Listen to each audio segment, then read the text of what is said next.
It's time for Hot Takes. I'm your host, Savannah Gaida. The rules here are simple. I'll ask a question for our two anchors, and they will get in heated arguments with each other for your viewing pleasure. Let's kick things off with men's soccer, who have not been faring well this season, with a current record of 2-5-1 and going on a 3-game losing streak as of last Tuesday's loss to Villanova. This team has only scored 6 total goals in 8 games. What needs to be done in order to improve the disappointing outcomes we have seen so far? I guess I can start.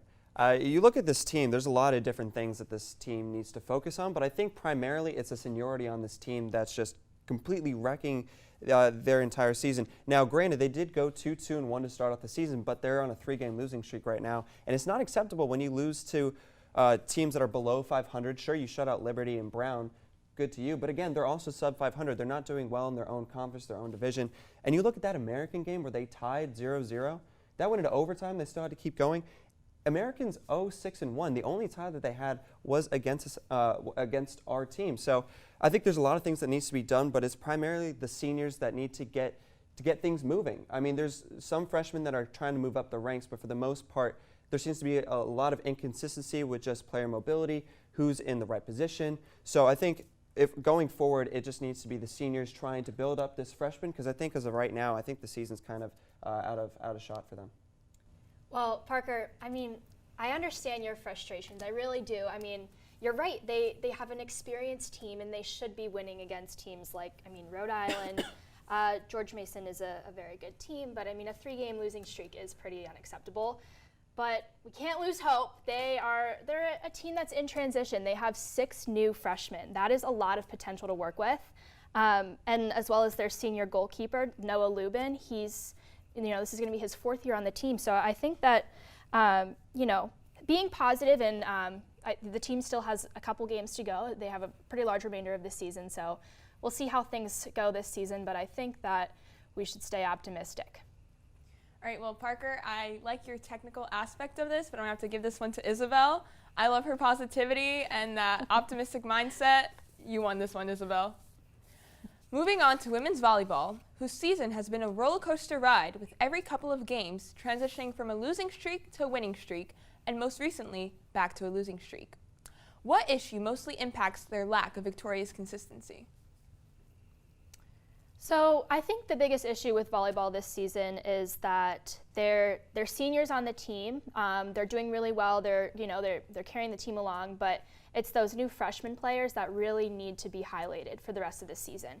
They have a 6-7 record, so that means that it's really up in the air for where they end up for the remainder of the season. So I think really highlighting those new players that have a lot of potential on the court, I think that can really turn around their season and make it more of a winning season than this shaky 6-7 record. I think I'm going to agree with Isabel on this one. I think you can kind of equate this team to that of what we saw from the women's basketball team last year. You had these seniors that were already in position. They've shown experience. They've shown that they can do what they need to do on the court, but you have this new group of freshmen. How do you integrate these teams together and these units together? I think experience is big, but what we saw from last year too is that if the pieces aren't being put together in the right place, it's not going to work. And the women's basketball team is kind of in a similar spot. They were sub 500. They were close to getting even, but they were still falling below time and time again. I am optimistic for this team. You look at Jamison Lee, she's doing pretty well this year, but I think for the most part, take a play from the women's basketball playbook there and just try to make sure that everyone's kind of cohesive, working together. Make sure egos are in check to make sure that the experience and the newcomers are working together. I think you guys made some really good arguments there. I'm going to have to give this one to Parker. He was a lot more elaborate, but yeah, definitely strengthen those freshman players and the rookies and build on those who are already established. Today's final question is one that has caused me a lot of pain, sleepless nights, and uneasiness. So now I need Parker and Isabel to help me settle this once and for all. Parker, Isabel, my question for you is, who is your starting quarterback? Daniel Jones or Eli Manning? Well, Savannah, I think that's a bad question. We don't have a football team here. But if we do have to answer this question, it's got to be Daniel Jones, right? You look at Eli Manning. Sure, he was good. He beat my Patriots twice in the Super Bowl, but we're not going to talk about that. But Eli Manning has carried this team for a while, but he's getting old. He can't play to the same consistency that he had last year. He has so many turnovers, a lot of interceptions. He looks slow on the field too. He doesn't have the vision he used to have in his earlier years. And so I think it's finally time to pass the torch over to Daniel Jones. And I don't see Eli Manning going anywhere else in this league, quite frankly, just because of his lack of vision, his lack of mobility. His arm strength has been dwindling as well. So, and if you look at Daniel Jones, he scored quite a bit. He silenced Baker Mayfield too, who again is this newcomer as well, who had all this anticipation. He's not playing well. And Daniel Jones, with all the criticism in the world, taking this first game and doing as well as he did, I think there's a lot of optimism for Daniel Jones. And if I had to take him over Eli Manning, I would do it in a heartbeat any day.